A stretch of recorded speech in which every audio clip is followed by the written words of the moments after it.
El hombre y sus símbolos. Capítulo 2. Los mitos antiguos y el hombre moderno. Escrito por Joseph L. Henderson. Héroes y creadores de héroes. El mito del héroe es el mito más común y mejor conocido del mundo. Lo encontramos en la mitología clásica de Grecia y Roma, en la Edad Media, en el Lejano Oriente y entre las contemporáneas tribus primitivas. También aparece en nuestros sueños. Tiene un evidente atractivo dramático y una importancia psicológica menos obvia pero profunda. Esos mitos del héroe varían mucho en detalle, pero cuanto más de cerca se los examina, más se ve que son muy similares estructuralmente. Es decir, tienen un modelo universal, aunque haya sido desarrollado por grupos o individuos sin ningún contacto cultural directo mutuo, como por ejemplo tribus africanas, indios de Norteamérica, griegos e incas del Perú. Una y otra vez se escucha un relato que cuenta el nacimiento milagroso, pero humilde, de un héroe, sus primeras muestras de fuerza sobrehumana, su rápido encumbramiento a la prominencia o el poder, sus luchas triunfales contra las fuerzas del mal, su debilidad ante el pecado del orgullo, ibris, y su caída a traición o el sacrificio heroico que desemboca en su muerte. Explicaré después con más detalle por qué creo que este modelo tiene significado psicológico tanto para el individuo que se dedica a descubrir y afirmar su personalidad como para toda una sociedad que tiene una necesidad análoga de establecer la identidad colectiva. Pero otra característica importante del mito del héroe nos proporciona una clave. En muchas de esas historias, la primitiva debilidad del héroe está contrapesada con la aparición de fuertes figuras tutelares o guardianes que le facilitan realizar las tareas sobrehumanas que él no podría llevar a cabo sin ayuda. Entre los héroes griegos, Teseo tenía a Poseidón, dios del mar, como su deidad. Perseo tenía a Atenea, Aquiles a Quirón, el sabio centauro, como tutor.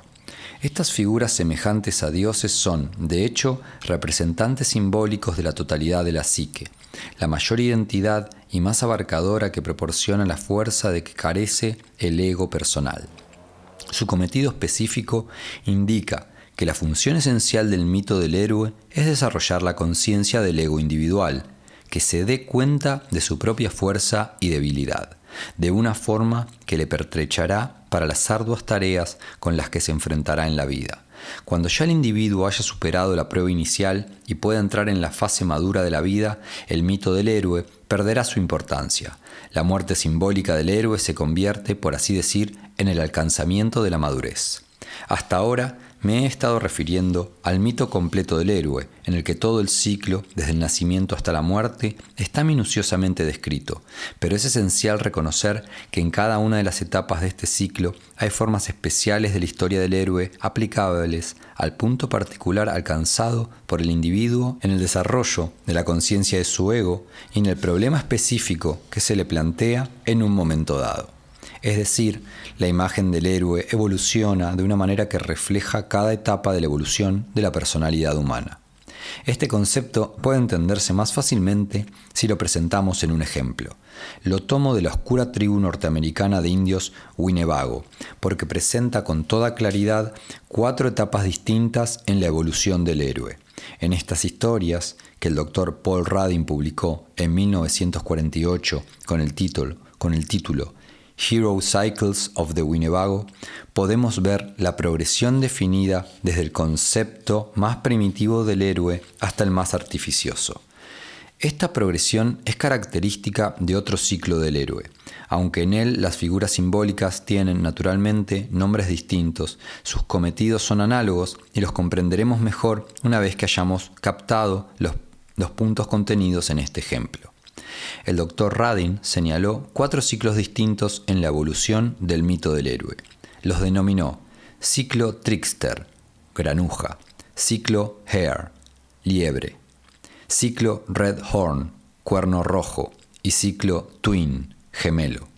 Vio acertadamente la psicología de esa evolución al decir: representa nuestros esfuerzos para resolver el problema del crecimiento, ayudados con la ilusión de una ficción eterna. El ciclo Trickster corresponde El ciclo Trickster, o granuja, corresponde al período de vida más primitivo y menos desarrollado. Trickster es una figura cuyos apetitos físicos dominan su conducta. Tiene la mentalidad de un niño, careciendo de todo propósito más allá de la satisfacción de sus necesidades primarias. Es cruel, cínico e insensible. Nuestros cuentos del conejo Brer o del zorro Reinhardt conservan las esencias del mito Trickster. Esta figura, que al principio tiene forma de animal, va de una granujería a otra, pero al hacerlo le sobreviene un cambio. Al final de su carrera de bribonadas, comienza a tomar el aspecto físico de un hombre adulto. La figura siguiente es Hare, o liebre. Al igual que Trickster, cuyos rasgos animales suelen estar representados entre los indios americanos por un coyote, también aparece al principio en forma de animal. Aún no ha alcanzado la estatura del hombre maduro, no obstante, aparece como el fundador de la cultura humana, el transformador. Los Winnebago creen que, al darle su famoso rito medicinal, se convirtió en su salvador y también en su héroe de la cultura. Este mito era tan poderoso, según nos dice el Dr. Radin, que los miembros del rito Peyote no querían renunciar a Hare cuando el cristianismo comenzó a penetrar en la tribu. Acabó fundiéndose con la figura de Cristo y algunos de ellos decían que no necesitaban a Cristo puesto que ya tenían a Hare. Esta figura arquetípica representa un avance distinto respecto a Trickster. Se puede ver que se transforma en un ser socializado que corrige las ansias instintivas e infantiles que contiene el ciclo Trickster. Red Horn, el tercero de esta serie de figuras de héroes, también llamado Cuerno Rojo, es un personaje ambiguo que, según cuentan, era el menor de 10 hermanos. Pasa por los requisitos del héroe arquetípico, superando pruebas tales como vencer en una carrera y demostrar su valor en una batalla. Su fuerza sobrehumana se muestra en su habilidad para vencer gigantes por medio de la astucia, en el juego de dados, o de la fuerza, en una pelea. Tiene un poderoso compañero en forma de pájaro del trueno llamado Brahma al-Nadar, cuya fuerza compensa cualquier debilidad que pueda tener Red Horn. Con Red Horn hemos alcanzado el mundo del hombre, si bien un mundo arcaico, en el que se necesita la ayuda de poderes sobrehumanos o de dioses tutelares para asegurar la victoria del hombre sobre las fuerzas del mal que le asedian. Hacia el final de la historia, el dios héroe se marcha y deja en la tierra a Red Horn y a sus hijos. El peligro para la felicidad y la seguridad del hombre comienza ahora a estar en el hombre mismo. Este tema básico, que se repite en el último ciclo, el de Twin, gemelo, plantea en efecto la cuestión vital: ¿cuánto tiempo podrán los seres humanos triunfar sin caer víctimas de su propio orgullo o, en términos mitológicos, de los celos de los dioses? Aunque los twins, gemelos, se dice, eran hijos del sol, son exclusivamente humanos y juntos forman una sola persona. Originariamente unidos en el seno materno, se les separó a la fuerza al nacer. Sin embargo, se pertenecen mutuamente y es necesario, aunque muy difícil, reunirlos. En estos dos niños vemos los dos lados de la naturaleza del hombre. Uno de ellos, flesh, carne, es condescendiente, dulce y sin iniciativa. El otro, stump, tronco, es dinámico y rebelde. En algunas de las historias de los héroes gemelos, esas características se refinan hasta el punto de que una de las figuras representa al introvertido, cuya fuerza principal reside en su capacidad de reflexión, y la otra figura al extravertido, hombre de acción que puede realizar grandes hazañas. Durante largo tiempo, esos dos héroes son invencibles, ya se les presente como dos figuras separadas o dos fundidas en una. Llevan a cabo todo lo que emprenden. Sin embargo, al igual que los dioses guerreros de la mitología de los indios navajos, a veces se marean por el abuso de su poder. No quedan monstruos ni en el cielo ni en la tierra a los que no hayan vencido, y su posterior conducta salvaje les acarrea su justo pago. Los Winnebago dicen que al final nada estaba a salvo de ellos, ni aun los pilares en que se apoya el mundo. Cuando los gemelos mataron a uno de los 4 animales que sostenían la tierra, habían sobrepasado todos los límites y llegó el tiempo de detener su carrera. El castigo que merecían era la muerte. Así es que, tanto en el ciclo de Red Horn como en el de los Twins, vemos el tema del sacrificio o muerte del héroe como la curación necesaria de su ibris, el orgullo que se ha sobrepasado a sí mismo. En las sociedades primitivas cuyo nivel de cultura corresponde al ciclo de Red Horn, parece que el peligro ha sido prevenido por la institución del sacrificio humano propiciatorio, tema que tiene inmensa importancia simbólica y se repite continuamente en la historia humana. Los Winnebago, al igual que los iroqueses y algunas tribus algonquinas, probablemente comían carne humana como ritual totémico que podía dominar sus impulsos individualistas y destructivos. En los ejemplos de la traición al héroe o derrota que hay en la mitología europea, el tema del sacrificio ritual se emplea más específicamente como castigo por la ibris. Pero los Winnebago, como los navajos, no van tan lejos. Aunque los gemelos erraron y aunque el castigo fuera la muerte, ellos mismos se asustaron tanto de su poder irresponsable que consintieron vivir en estado de descanso permanente. Los lados antagónicos de la naturaleza humana volvieron a su equilibrio. He dado con cierta amplitud esta descripción de los 4 tipos de héroe porque proporciona una demostración clara del modelo que se halla en los mitos históricos y en los sueños heroicos del hombre contemporáneo. Con esto en la mente, podemos examinar el siguiente sueño de un paciente de edad intermedia. La interpretación de este sueño muestra cómo el psicólogo analista puede, con su conocimiento de la mitología, ayudar a su paciente a encontrar una respuesta a lo que de otro modo parecería un acertijo irresoluble. Ese hombre soñó que estaba en un teatro, en el papel de un espectador importante cuya opinión se respeta. Había un acto en el que un mono blanco estaba en un pedestal con hombres a su alrededor. Al contar el sueño, dijo el hombre: Mi guía me explica el tema. Es la prueba judicial de un joven marinero que está expuesto al viento y a ser apaleado. Comienzo objetándole que aquel mono blanco no es un marinero, en modo alguno, pero en ese preciso momento se levanta un joven vestido de negro y pienso que debe ser el verdadero héroe. Pero otro joven bien parecido avanza a zancadas hacia un altar y se extiende sobre él. Le hacen marcas en su pecho desnudo como preparativos para ofrecerle como sacrificio humano. Entonces me encuentro en una plataforma con otras varias personas. Podíamos bajar por una escalerilla, pero dudo hacerlo porque hay 2 jóvenes forzudos de pie allí al lado y pienso que nos lo impedirán.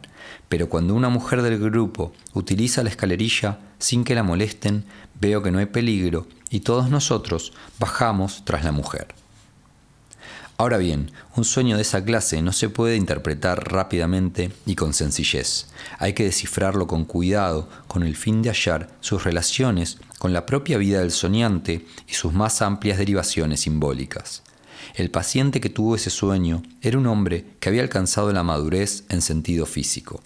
Tenía éxito en su profesión y era evidente, le iba bien como esposo y como padre. Sin embargo, psicológicamente, carecía de madurez y no había terminado aún su fase juvenil de desarrollo. Era esa inmadurez psíquica la que se expresaba en sus sueños, como aspectos distintos del mito del héroe. Esas imágenes aún ejercían fuerte atractivo en su imaginación, aun cuando ya hacía tiempo que habían agotado todos sus significados ante la realidad de su propia vida diaria. Así, en este sueño, vemos una serie de figuras presentadas teatralmente como aspectos diversos de una figura que el soñante espera resulte ser el verdadero héroe. El primero es un mono blanco, el segundo un marinero, el tercero un joven de negro y el último un joven bien parecido. En la primera parte de la representación, que se supone presenta la prueba judicial del marinero, el soñante solo ve el mono blanco. El hombre de negro aparece de repente y también desaparece de repente. Es una nueva figura la que contrasta primero con el mono blanco y luego, por un momento, es confundida con el verdadero héroe. Tal confusión suele ser corriente en los sueños. El soñante no siempre está presentado con imágenes claras por el inconsciente. Tiene que hallar el significado entre una sucesión de contradicciones y paradojas. Muy significativamente, estas figuras aparecen durante una representación teatral, y este contexto parece ser una referencia directa del soñante a su tratamiento mediante análisis. El guía, entre comillas, que menciona, Probablemente es el analista. Sin embargo, no se ve a sí mismo como paciente al que le trata un doctor, sino como un espectador importante cuya opinión se respeta. Ese es el punto ventajoso desde el que ve ciertas figuras que él asocia a la experiencia de crecimiento. El mono blanco, por ejemplo, le recuerda la conducta juguetona y desenfrenada de los muchachos entre 7 y 12 años. El marinero sugiere el aventurerismo de la primera adolescencia, junto con el consiguiente castigo de apaleamiento por travesuras irresponsables. El soñante no encontraba asociación alguna respecto al joven de negro, pero en el joven bien parecido que iba a ser sacrificado veía un recuerdo del idealismo de autosacrificio de la última adolescencia. A estas alturas ya es posible poner juntos el material histórico o imágenes arquetípicas del héroe y los datos procedentes de la experiencia personal del soñante, con el fin de ver cómo se corroboran, contradicen o modifican mutuamente. La primera conclusión es que el mono blanco parece representar a Trickster, o al menos a esos rasgos personales que le atribuyen los indios Winnebago. Pero a mi parecer, el mono también representa algo que el soñante no ha experimentado personal y adecuadamente, pues de hecho dice que en el sueño era espectador. Encuentro que, mientras fue muchacho, estuvo excesivamente sujeto a sus padres y que por tanto era de naturaleza introspectiva. Por tales razones, jamás había desarrollado plenamente la natural vehemencia característica del final de la infancia, ni había participado en los juegos de sus compañeros de escuela, no había hecho granujerías de mono, ni monerías, entre comillas. Estos calificativos familiares nos dan la clave. De hecho, el mono en el sueño es una forma simbólica de la figura de Trickster. Pero, ¿por qué tiene que aparecer Trickster en forma de mono? ¿Y por qué tenía que ser blanco? Como ya hemos indicado, el mito de los Winnebago nos dice que, hacia el final del ciclo, Trickster comienza a asemejarse físicamente a un hombre. Y aquí, en el sueño, es un mono, tan próximo al ser humano que es una caricatura visible y no demasiado peligrosa del hombre. El propio soñante no encontraba asociaciones personales que explicaran por qué el mono era blanco. Pero por nuestro conocimiento del simbolismo primitivo, podemos conjeturar que la blancura presenta una cualidad especial de semejanza divina a la figura, por otra parte trivial. Al albino se le considera sagrado en muchas comunidades primitivas. Esto se ajusta perfectamente a los poderes semidivinos o semimágicos de Trickster. Por tanto, parece que el mono blanco simboliza para el soñante la cualidad positiva de la juguetonería de la infancia, de la que no había gozado suficientemente a su debido tiempo y que ahora se sentía llamado a exaltar. Como el sueño nos dice, lo coloca en un pedestal donde se transforma en algo más que una perdida experiencia de la niñez. Es, para el hombre adulto, un símbolo del experimentalismo creador. Luego llegamos a la confusión respecto al mono. ¿Es un mono o es un marinero a punto de soportar una paliza? Las propias asociaciones del soñante indican el significado de esa transformación. Pero en todo caso, la etapa siguiente en el desarrollo humano es una en la que la irresponsabilidad de la infancia da paso a un periodo de socialización y que acarrea sumisión a una disciplina penosa. Por tanto, se podría decir que el marinero es una forma anticipada de Trickster que está cambiando hacia una persona socialmente responsable por medio de una prueba judicial de iniciación. Basándonos en la historia del simbolismo, podemos suponer que el viento representa los elementos naturales en este proceso y el apaleamiento a los elementos de origen humano. Luego, en este punto, tenemos una referencia al proceso que los Winnebago describen en el ciclo Hair, donde el héroe de la cultura es una figura débil pero luchadora, dispuesta a sacrificar la puerilidad en bien del desarrollo posterior. Una vez más, en esta fase del sueño, el paciente reconoce su incapacidad para experimentar plenamente un aspecto importante de la infancia en la primera adolescencia. No disfrutó la juguetonería del niño y tampoco las travesuras más avanzadas del adolescente y está buscando las formas en que puedan rehabilitarse esas experiencias y cualidades personales perdidas. Luego viene un curioso cambio en el sueño. Aparece el joven de negro y por un momento el soñante cree que ese es el verdadero héroe. Eso es todo lo que nos dice acerca del hombre de negro. Sin embargo, esa rápida ojeada introduce un tema de profunda importancia, un tema que surge con frecuencia en los sueños. Es el concepto de la sombra, que desempeña un papel de vital importancia en la psicología analítica. El doctor Jung señaló que la sombra lanzada por la mente consciente del individuo contiene los aspectos escondidos, reprimidos y desfavorables o execrables de la personalidad. Pero esa oscuridad no es exactamente lo contrario del ego consciente. Así como el ego contiene actitudes desfavorables y destructivas, la sombra tiene buenas cualidades, instintos normales e impulsos creadores. Ego y sombra, desde luego, aunque separados, están inextricablemente ligados en forma muy parecida a cómo se relacionan entre sí pensamiento y sensación. No obstante, el ego está en conflicto con la sombra en lo que el doctor Jung llamó la batalla por la liberación. En la lucha del hombre primitivo por alcanzar la conciencia, este conflicto se expresa por la contienda entre el héroe arquetípico y las cósmicas potencias del mal, personificadas en dragones y otros monstruos. En el desarrollo de la conciencia individual, la figura del héroe representa los medios simbólicos con los que el ego surgiente sobrepasa la inercia de la mente inconsciente y libera al hombre maduro de un deseo regresivo de volver al bienaventurado estado de infancia en un mundo dominado por su madre. Generalmente, en mitología, el héroe vence en su lucha contra el monstruo. Después diré algo más sobre esto. Pero hay otros mitos del héroe en que el héroe retrocede ante el monstruo. Un ejemplo conocido es el de Jonás y la ballena, en el que el héroe es tragado por un monstruo marino que lo transporta en una noche de viaje por mar de occidente a oriente, simbolizando así el supuesto tránsito del sol desde su puesta hasta su salida al amanecer. El héroe entra en las tinieblas que representan una especie de muerte. He encontrado este tema en sueños que escuché en mi propia experiencia clínica.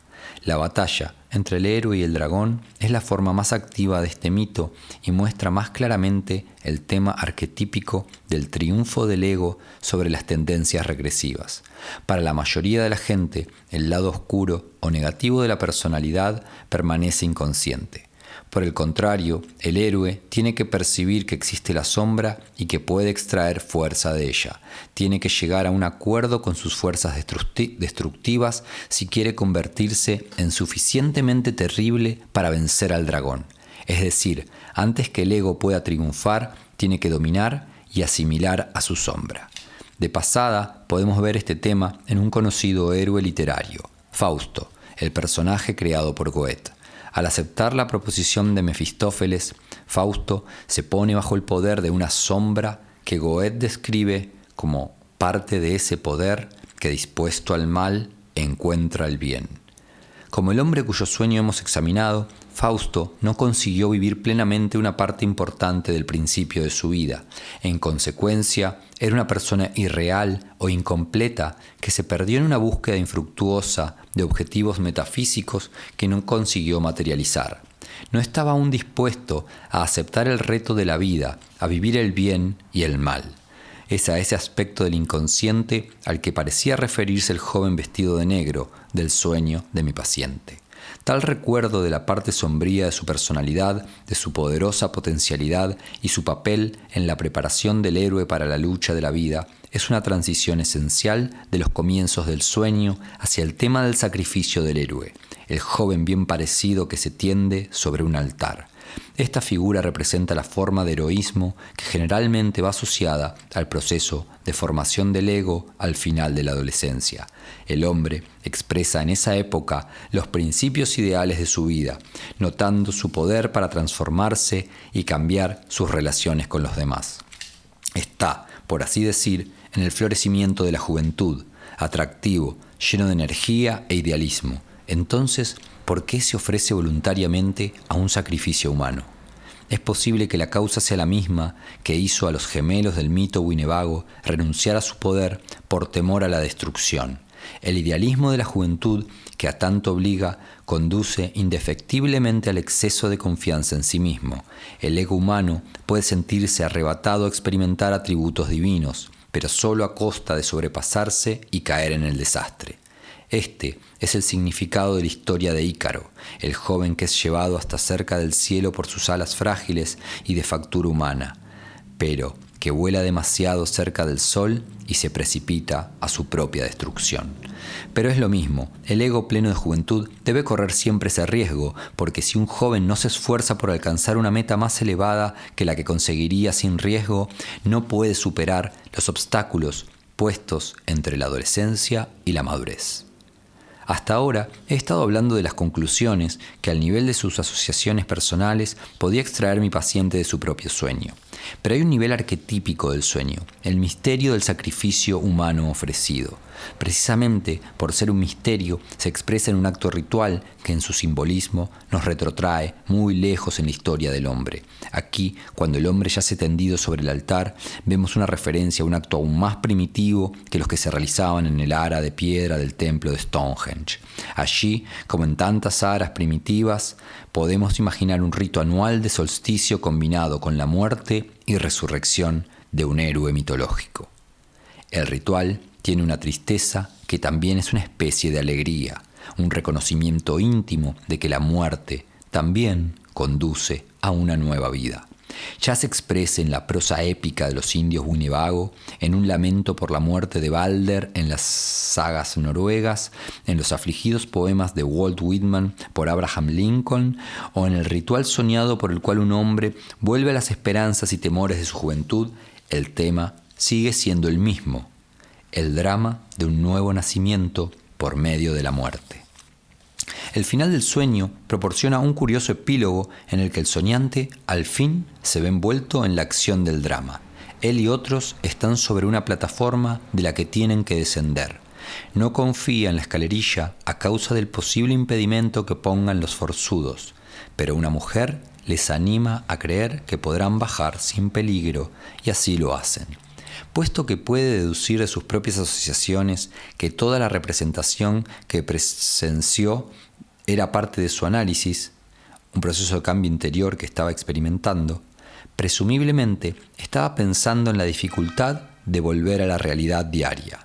Su temor a los forzudos, como los llama, sugiere su temor de que el arquetipo trickster pueda aparecer en forma colectiva. Los elementos salvadores en el sueño son la escalerilla, hecha por mano humana, que aquí es probable sea un símbolo de la muerte racional, y la presencia de la mujer que anima al soñante a utilizar la escalerilla. Su aparición en la última secuencia del sueño señala hacia una necesidad psíquica de incluir un principio femenino como complemento de toda esa actividad excesivamente masculina.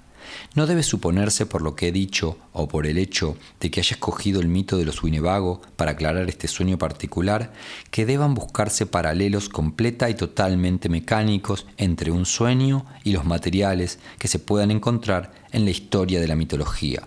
Cada sueño es personal del soñante y la forma precisa que adopta está determinada por su propia situación. Lo que he tratado de mostrar es la forma en que el inconsciente maneja ese material arquetípico y modifica sus modelos para adaptarlos a las necesidades del soñante. Así, en este sueño particular, no debe buscarse una referencia directa a lo que los Winnebago describen en los ciclos Red Horn o Twin. La referencia es más bien a la esencia de esos dos temas, al elemento de sacrificio que hay en ellos. Como regla general, se puede decir que la necesidad de símbolos de héroes surge cuando el ego necesita fortalecerse, es decir, cuando la mente consciente necesita ayuda en alguna tarea que no puede realizar sola o sin recurrir a las fuentes de fortaleza que yacen en la mente inconsciente. En el sueño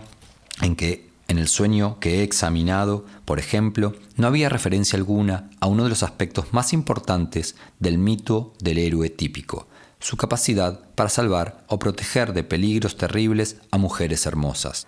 La doncella secuestrada era un mito favorito de la Europa medieval.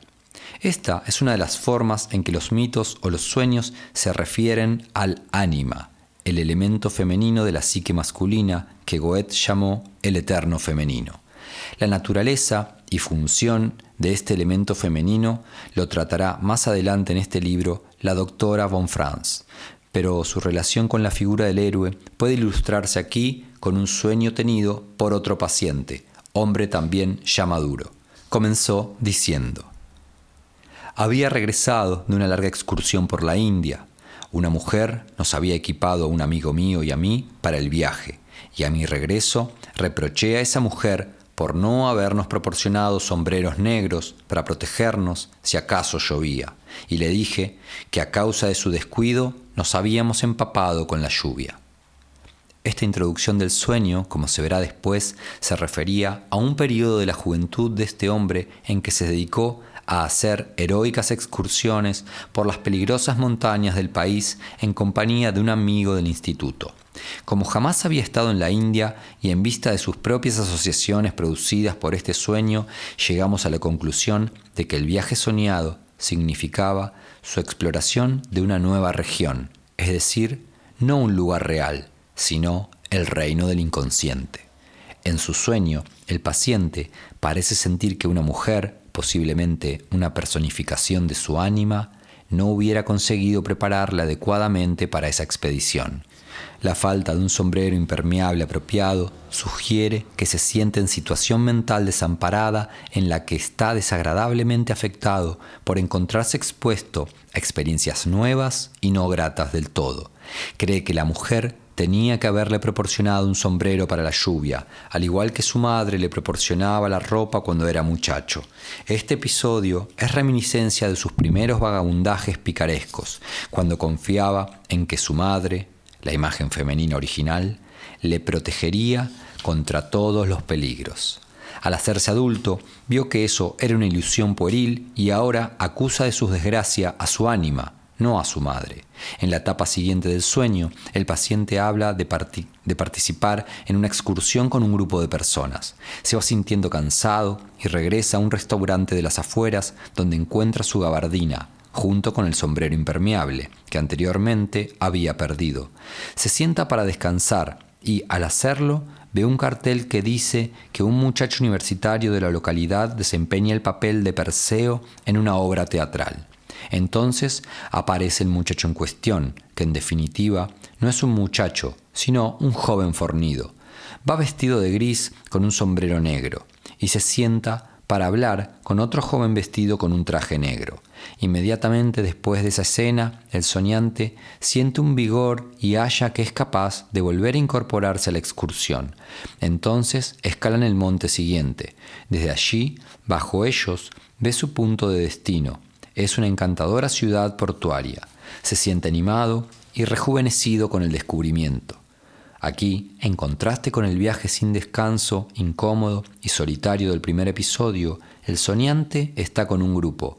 El contraste marca un cambio de un anterior modelo de aislamiento y protesta juvenil a la influencia social de sus relaciones con otros.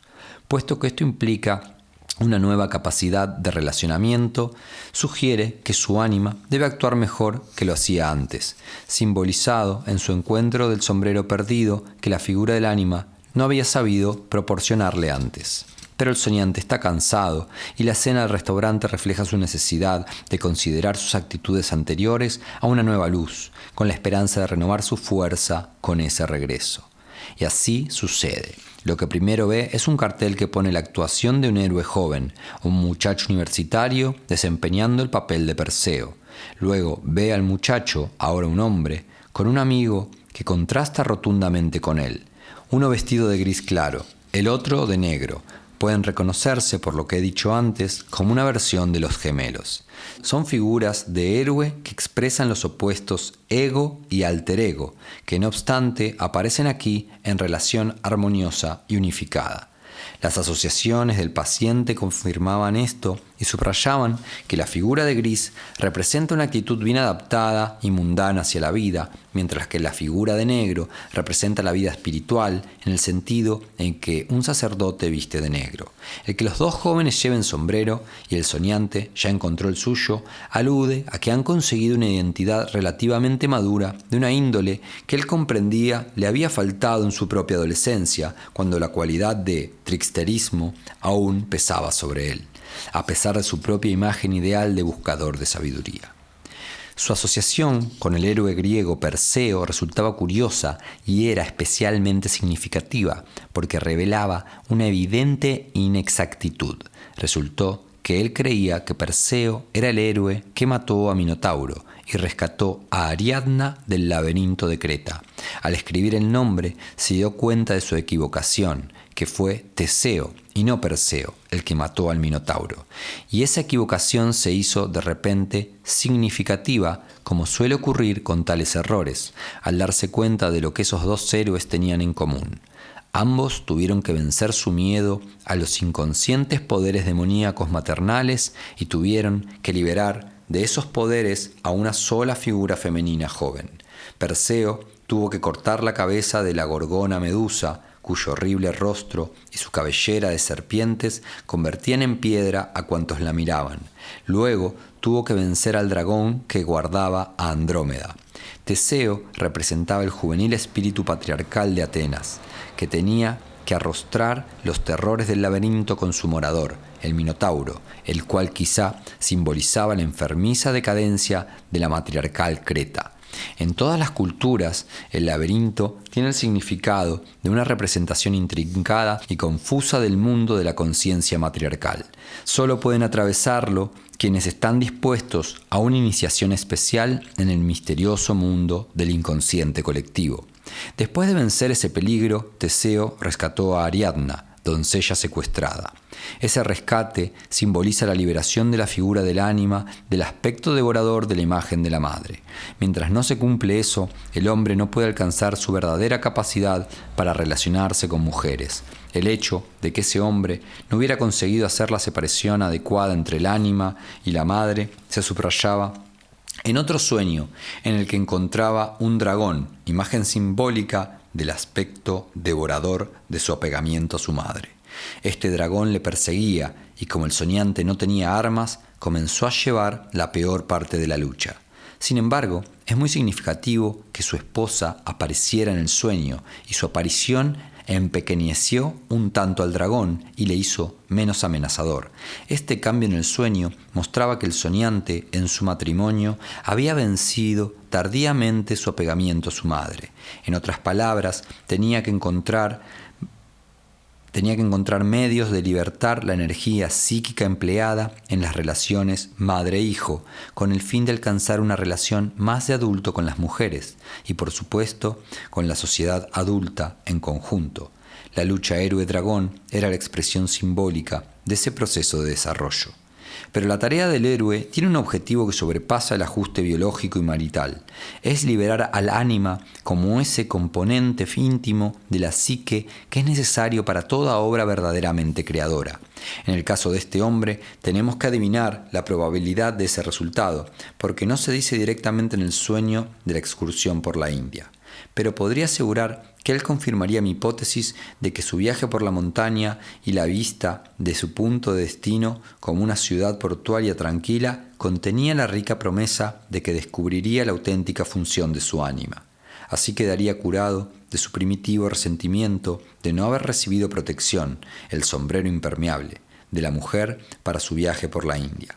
En los sueños, las ciudades significativamente situadas pueden ser, con frecuencia, símbolos del ánima. El hombre había alcanzado esa promesa de seguridad para sí con su contacto con el auténtico héroe arquetípico y halló nueva actitud de cooperación y de relación hacia el grupo.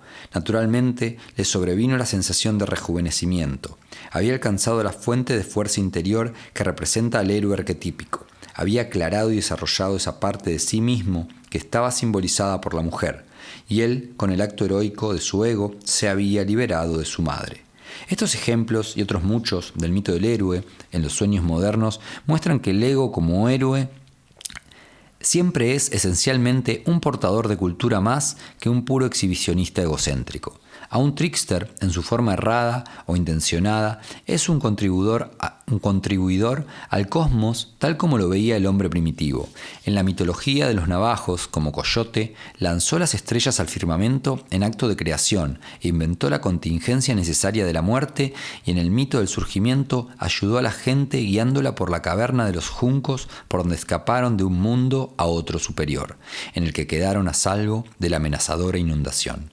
Tenemos aquí una referencia a esa forma de evolución creadora que evidentemente comienza en un nivel de existencia pueril, preconsciente o animal. La elevación del ego a la acción consciente eficaz se hace palmaria en la verdadera cultura del héroe. Del mismo modo, el ego pueril o adolescente se libra de la opresión de las esperanzas paternas y se convierte en individuo.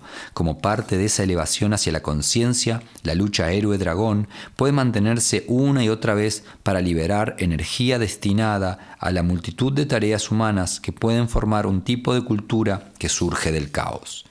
Cuando se consigue eso, vemos surgir la figura plena del héroe como una especie de fuerza del ego, o, si hablamos en términos colectivos, de identidad tribal, que ya no tiene necesidad de vencer a los monstruos y los gigantes.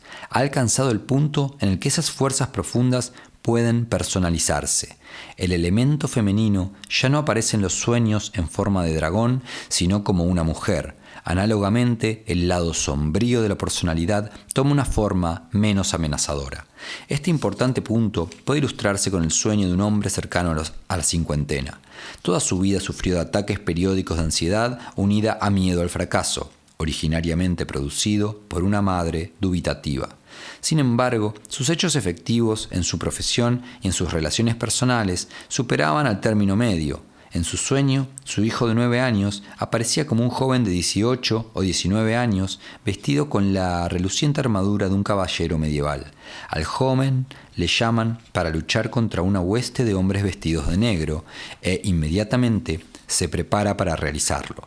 Luego, de repente, se quita el yelmo y sonríe al jefe de la amenazadora hueste. Se ve claro que no se enzarzarán en una pelea, sino que se harán amigos. El hijo, en el sueño, es el propio ego joven del hombre que con frecuencia se sintió amenazado por la sombra en forma de duda de sí mismo.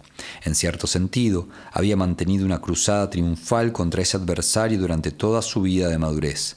Ahora, en parte por el efectivo aliento de ver a su hijo desarrollarse sin tales dudas, pero principalmente por encarnar una imagen apropiada del héroe en la forma más afín a su ambiente modélico, halla que ya no es necesario luchar contra la sombra, puede aceptarla. Eso es lo que se simboliza en el acto de amistad. Ya no se ve conducido a una lucha competitiva por la supremacía individual, pero es asimilado a la tarea cultural de formar una especie de comunidad democrática. Tal conclusión, alcanzada en la plenitud de la vida, sobrepasa la tarea heroica y conduce a una verdadera actitud madura. Sin embargo, este cambio no se produce automáticamente. Requiere un periodo de transición que se expresa en las diversas formas del arquetipo de iniciación.